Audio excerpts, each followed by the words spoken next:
let's see if it works. Yeah, cool. So you all artists here, right? Is it correct? Yeah?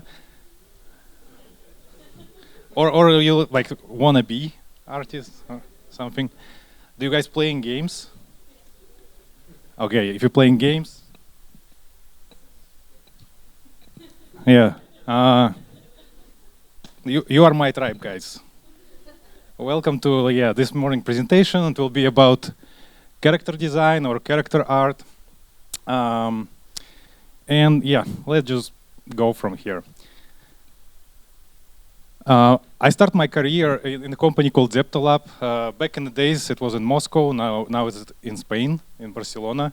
My first project was Cut the Rope, King of Thieves, Pudding Monsters and Cats. It's all mobile games, so they are very simple. I don't know if anyone played any of those. Oh, okay. My crowd, cool. Oh, yeah. So about King of Thieves, this game, I mean, like I touched almost everything there. So in this company, I was actually able to work on UI, animation, like everything, because it was like very small 2D games, but with really fun game mechanics. But at some point, I moved to Finland, to a company called Supercell. You probably heard about it, and so far I was working on some of these games like Clash of Clans, Royale, Clash Quest was killed, and Clash Mini. It's still alive. If you haven't tried it, just try because game is awesome. We still don't know if it will be released like globally or not, but yeah, just check it out. So, have you played any of those, right? Okay, cool. So let's move on then. So yeah, and in these games, so I found that like my most enjoyable part of work is actually character design. So I started focusing only on this thing, and the whole presentation will be about that, as you understood, like from the title. And yeah, this is the first kind of cool slide that I have. And this is an illustration, right? We will start just with basic stuff, right? This is quite basic. This is a picture, probably a very old one. And let's try to describe what we see here. So we see some people like having a party, like prehistoric party. They dancing, jumping, shooting arrows, and hanging out with bulls, right? So what's cool about this picture is that first of all, we can translate it into the story, right? We're just looking at it, and okay, there is a story happening. And what's also cool, this story is very memorable because prehistoric party is something you would never thought about, right? You would think, oh, it might be a hunt or something else, but no, it's very surprising. That's why this picture is very memorable. So, what also make it really memorable is rhythm and rhyme.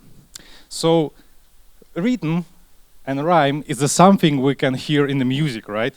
Or something we can see like in the poetry or like cool rap song. It's something that you really, really remember. Like remember this, like last Christmas, you gave me my heart, and the very next day, and then it's playing forever there because like there is a nice rhythm and nice rhyme.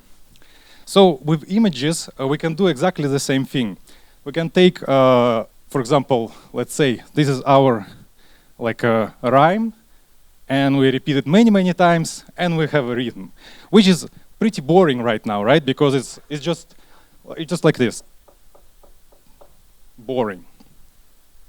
So to make it cooler and like more interesting, let's use one puppy, right? It's a cool puppy. And now it's two puppies, right? Now we have a rhyme. So it's more interesting to watch at two puppies than at one. And then we can have like bunch of puppies, right? And now you actually can notice how your eyes traveling through the rhythm that creates like they are a pair of eyes, noses, tongues, all of them like create different rhythms on this picture. And you can even notice that there is so much stuff happening that your eyes even cannot stop. You know, they're just traveling, taking a new route every time, using the rhythm. And all the images working in the same way. So to make it written more readable and like to digest it easy, we can break it a little bit. So we can use the contrasts. And first contrast, it could be scale. So we'll have the same doggies, right? But with different size. So this picture is, I will try to just compare how noisy is this one and how easy to read this one, right? And remember this one, because there is a different sizes. And then spacing, right? We have different spaces in between of these doggies. Oh, sorry.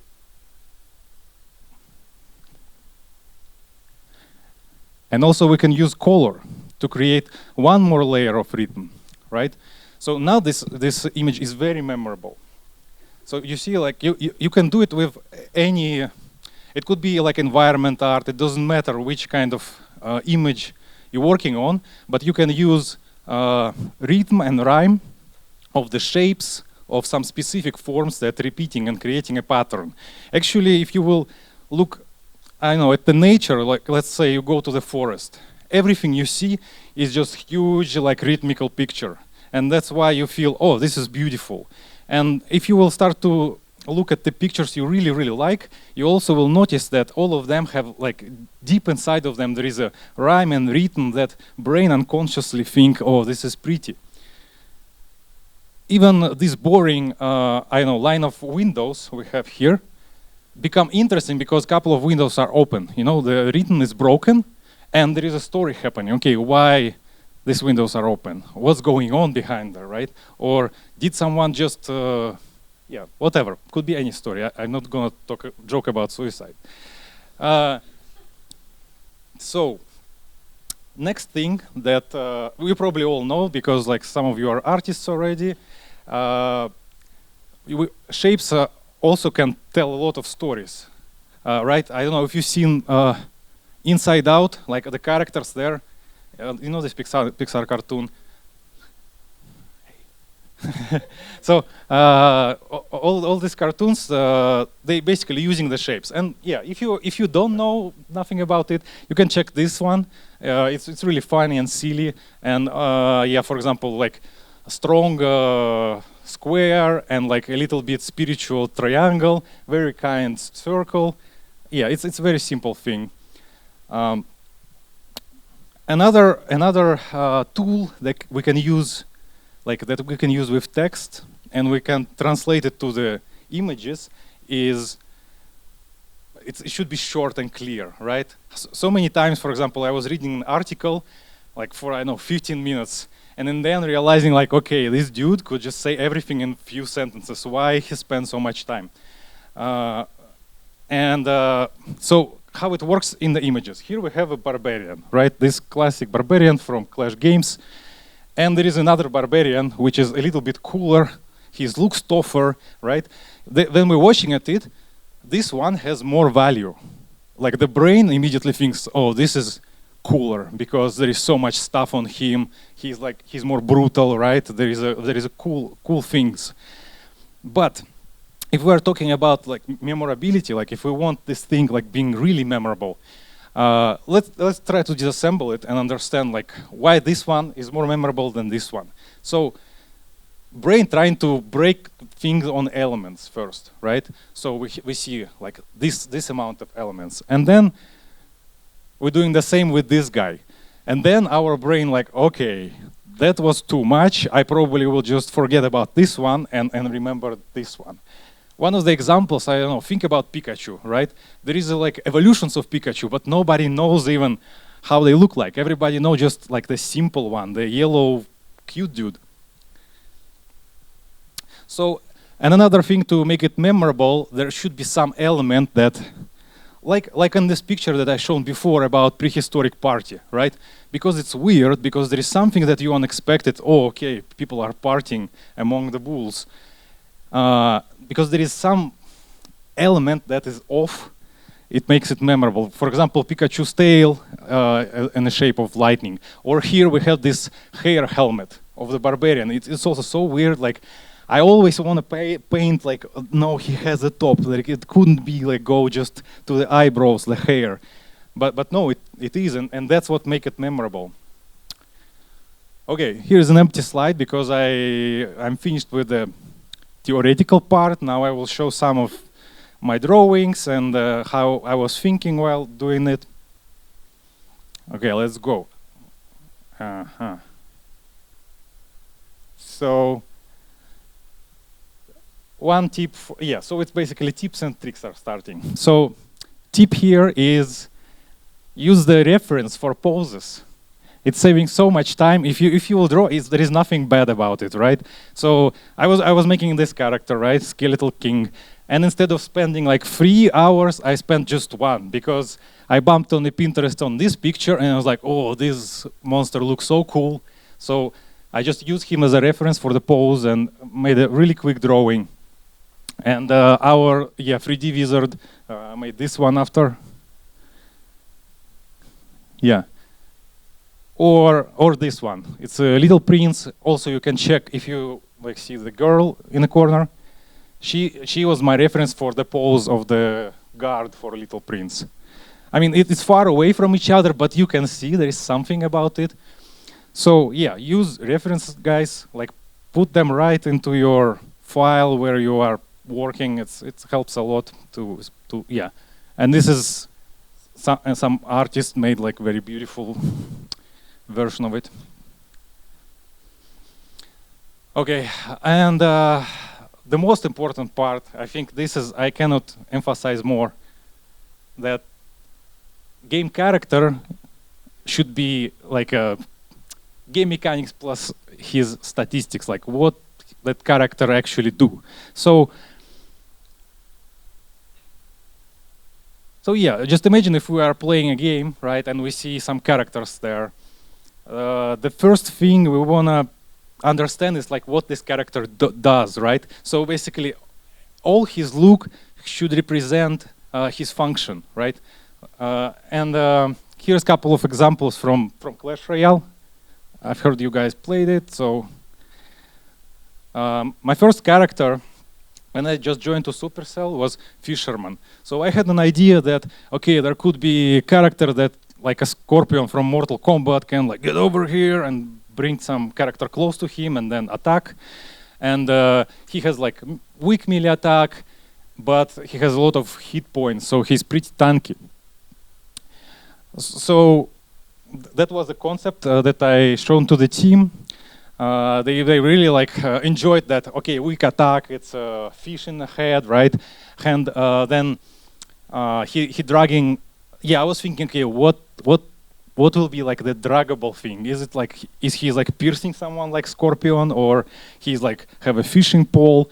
And then I thought like anchor could be so badass, and I even used the anchor shape to create this rhythm. So if I would just have one anchor, and he, like for example, will be all rounded, there is nothing to like support this shape anymore. So his head, and basically his head and beard, everything tells like, hey, I'm an anchor man.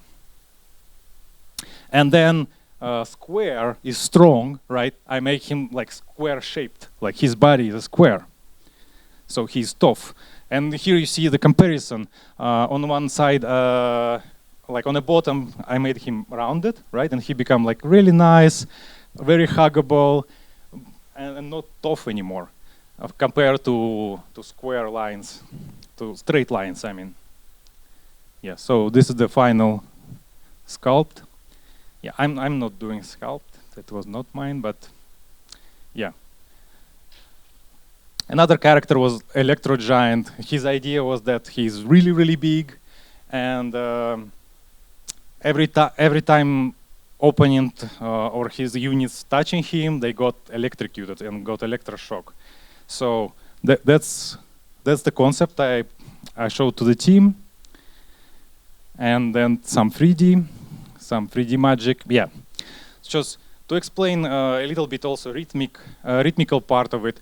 So, okay, he's electrocuting stuff, right? So we will use this kind of broken line that represent electricity, everybody know that. So I will break his shorts, I will break his gloves, I make his beard also like going like lightnings to the side.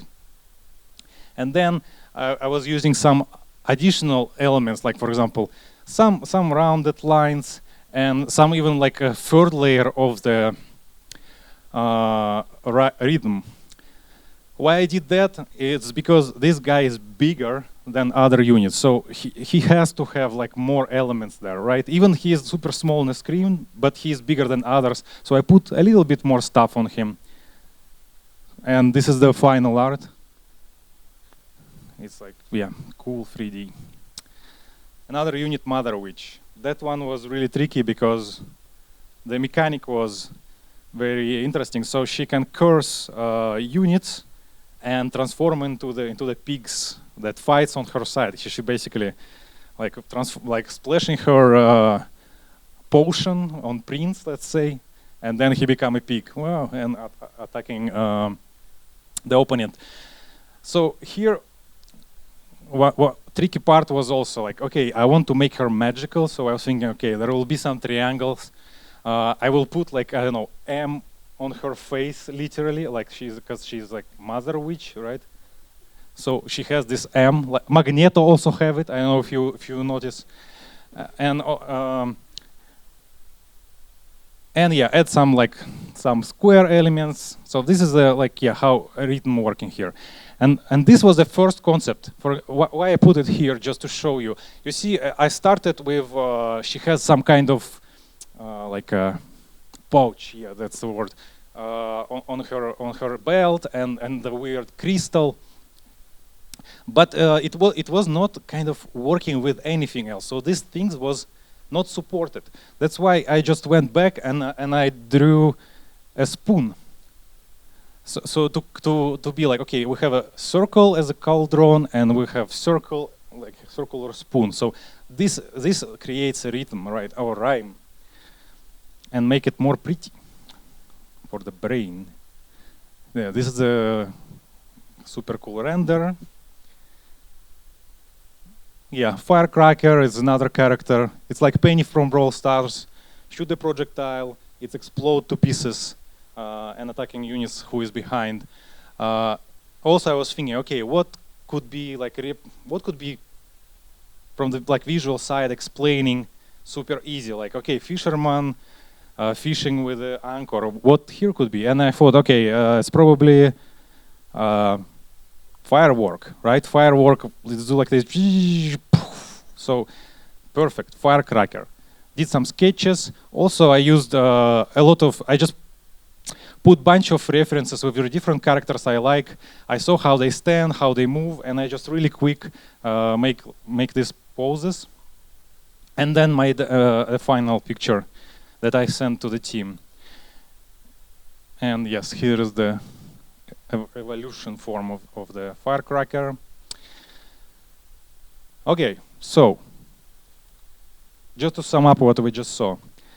Before starting to work on any character, I have to know what this character do clearly. Like I need to understand his I don't know, motivation, what's his game mechanic, right? What's his stats? And all these things together will make his look, not vice versa. You know, I'm creating a character first and then that's, you understand? So function is the first thing. Everything else goes after. So what goes after is the first sketch of the character. And usually I'm thinking how it will be looking in the game, because like a lot of artists, especially it was myself as well. Before I was starting to draw character, you know, from the side view, like the best view, how he looks like, you know, how he feels. But in reality, the main and important thing, again, forms follow function, is in the product. Like if players will see character only from top-down view most of the time, it makes no sense to start concept like from the front view. So I always start in sketches from the camera view. Do you know this game, right? it's hard to recognize because of the unicorn. It's a Clash of Clans. So there was an update of the Clan Capital update, I think, and the guys really wanted to add some mega unit that will be so big that he can step over the walls, right? Yeah, and this is the sketches. I just immediately took screenshot and start to sketch on top of it. So I know how players will see this guy. So I tried some Gojira, you know, from the Japanese movies, and like some golem that will be. Yeah, this name of this guy is Mountain Golem. Yeah, that's right. So this is one sketch. That is my second try. And we ended up with this guy on the top right with a small crown there. This is the like memorable element, right? I was talking about. So he has, yeah, he also full of rhythm and looks really cool. So this is the front view that was done after that. And yeah, this was in a video about him, Mountain Golem. This game called Clash Quest was killed, but it was still really fun to work on it, and also some pictures I was working like on. So there was a bosses at some point. At the end of a level, you meet a big boss, and you need to match your characters to kill him. And first one was this Goblin King or Goblin Chief. So you see, like first camera view, then side view. Does it work? Yes. Okay, let's go forward. Or for example, this Lava Hound. Does it work from the camera view? Yeah, it looks awesome. Then I have a turnaround, right? And then Papa Dragon. So yeah, and this is kind of rendered all of them together. Yeah, the last thing I want to share, yeah, we're almost finished. I know it was like so many pictures. Is the secret of colors. This is the secret of colors. Here you can just read it and remember. So, what did I put here? Oh, okay, yeah. So, color of the sky. So all shadows is colors of the sky. If you have evening, shadows are violet or like pinky, right? If it's a day, shadows are blue because sky are blue. If it's a night, it's probably dark, also dark blue. I don't know. So, but yeah, so it's so easy. I put some pictures here because, as you probably noticed that I'm not drawing light that much, but it's nice to just remember how to do it. So now you can see that all the drop shadows here and all the like shadows on the characters are color of the sky. For example, this robot probably it's like on the dusk or down, right? This girls in the middle of the day, check like all the shadows are mixing with blue color, and yeah, this is super simple principle. Ambient color is a colored color of the shadow is a ambient color. And another thing, you don't need to even think about it. If if you know this magic triangle, right? You just take your colors from the top right part, and it's always will be juicy, nice looking. Especially, I mean, it's really good for mobile games because they are so small, and colors should be saturated. And one more thing. Also, I don't know if you can see the difference here on this. Not really. Maybe on this. Anyway, let's just. I will just tell you in theory. So, then you're drawing shadows. Oh, let me just find maybe some of the pictures here. Like yeah, for example, this guy. Wait. So yeah, if you're drawing shadows, you can notice that all the shadows on all my pictures are more saturated than light. So just sometimes you can use like a peak and check, okay, does it more saturated or not? If it's yes, you will see immediately your picture will be like more juicy.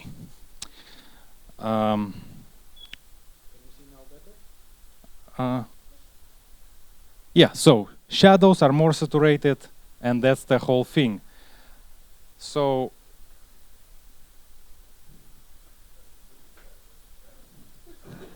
yeah. I'm just using like multiply, like burning them out. People likes it. So yeah, that's all. That's all. And thanks a lot for listening and waking up so early.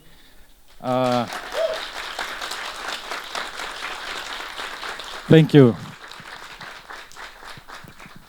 Okay, time for questions. First of all, as always, I don't know what's well. All the speakers are presenting very cool presentation, like Supercell presentation. They're always very informative and like up to the just like bullet points. Do this, do this, do this. It will be cool. Like love that.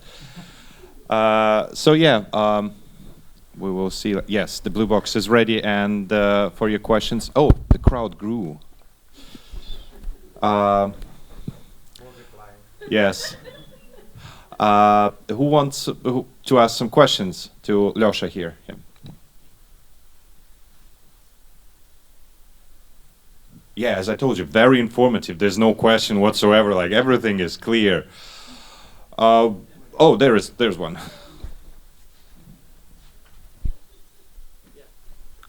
Hello? Yeah. Thank you for presentation. It was amazing.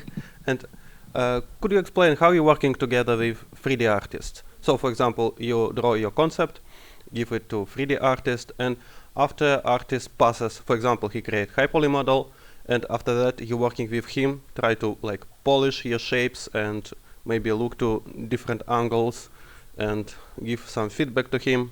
So it will be interesting to know about it like this. Yeah, it's a really cool question. Thanks a lot, because it's one of the things I didn't mention.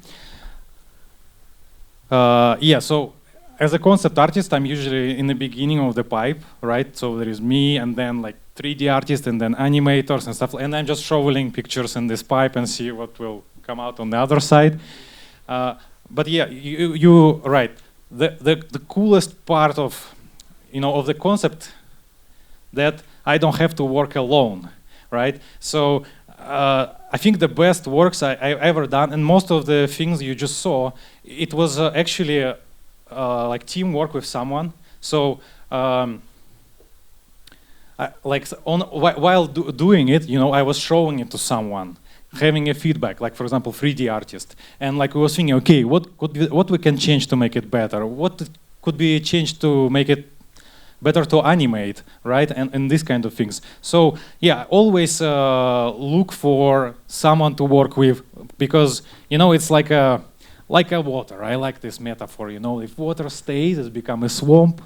If it's just goes, it's nice, like transparent stream. So like this kind of water should cycle. So yeah, most of these things was done together with 3D artists. We was talking about this. I was iterating things, and then I was receiving like first sculpt, first 3D sketch. I was overpainting it a little bit, and what about this? And then like moment later, boom, I have a fixed version, and I was like, oh, maybe this, So usually it's collaborative work, and it's the most fun part to like collaborate with someone. Yeah, thank you very much. Yeah. Being alone is super boring, yeah. Especially on creative job, like it's sometimes you can just get really stuck. There's one in the back. I'm not sure my drawing skills are that good. Yeah, maybe someone can help me. Yeah. Who was it? It was there. Yeah.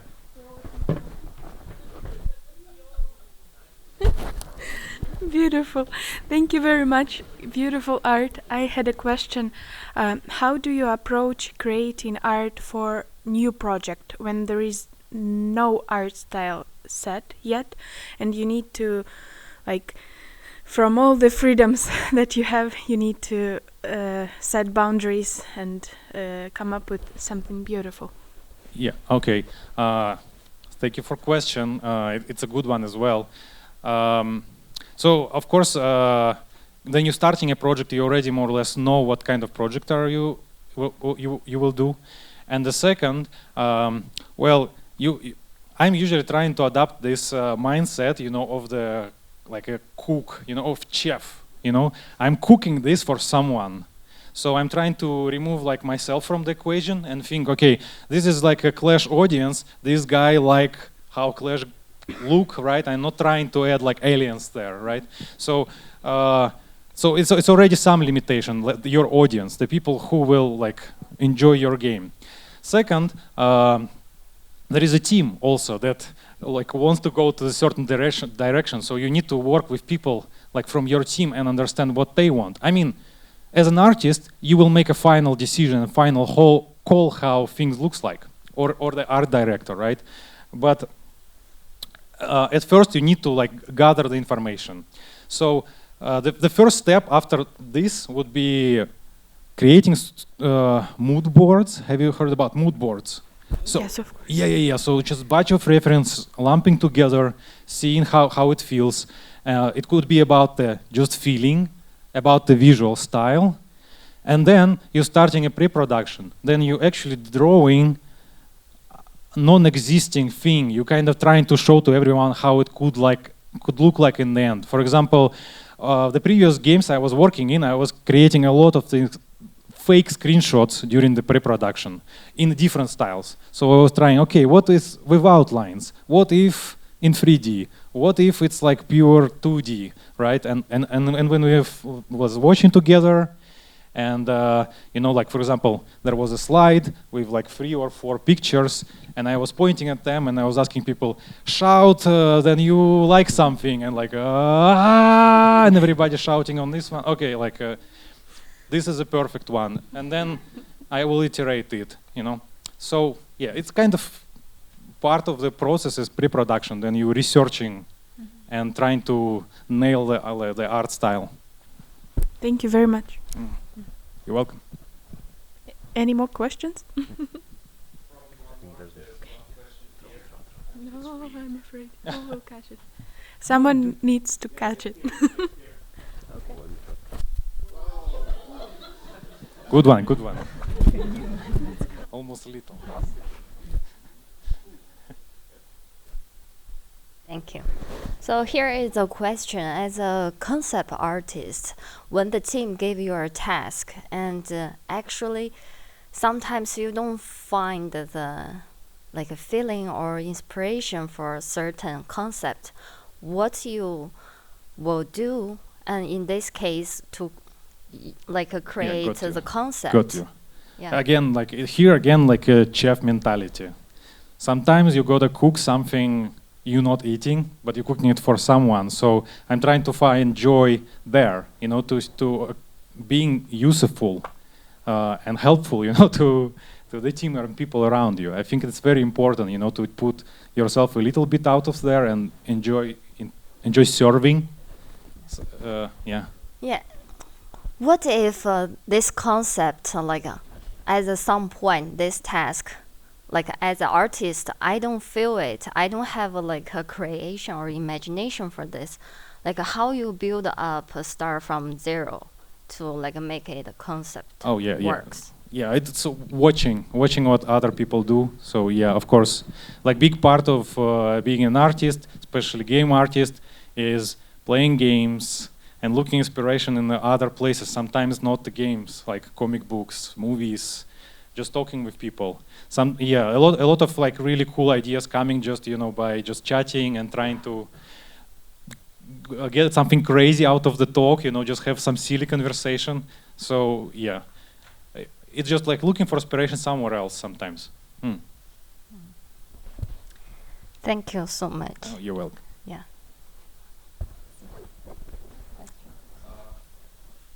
I think. Oh, there's one more, and then we're done. That would be the last question.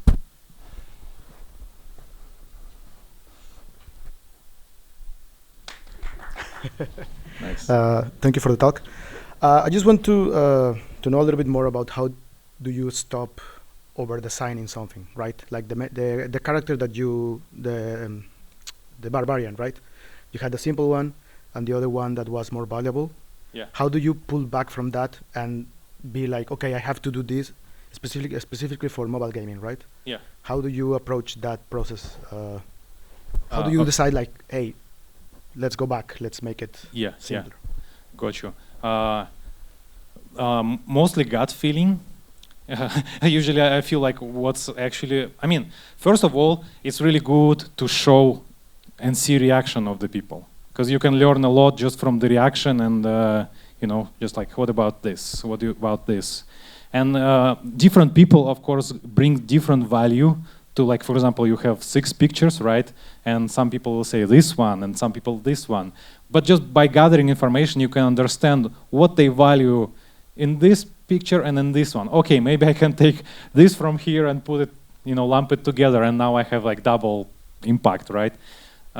Yeah, something like this. I would just probably just show to more people, figure out what people actually value in this particular like sketch, and just go with it. Use the guts are here like for us to make decisions. Thank you. Okay, let's thank Dasha for sharing so much useful stuff and for being brave enough to open up the day today.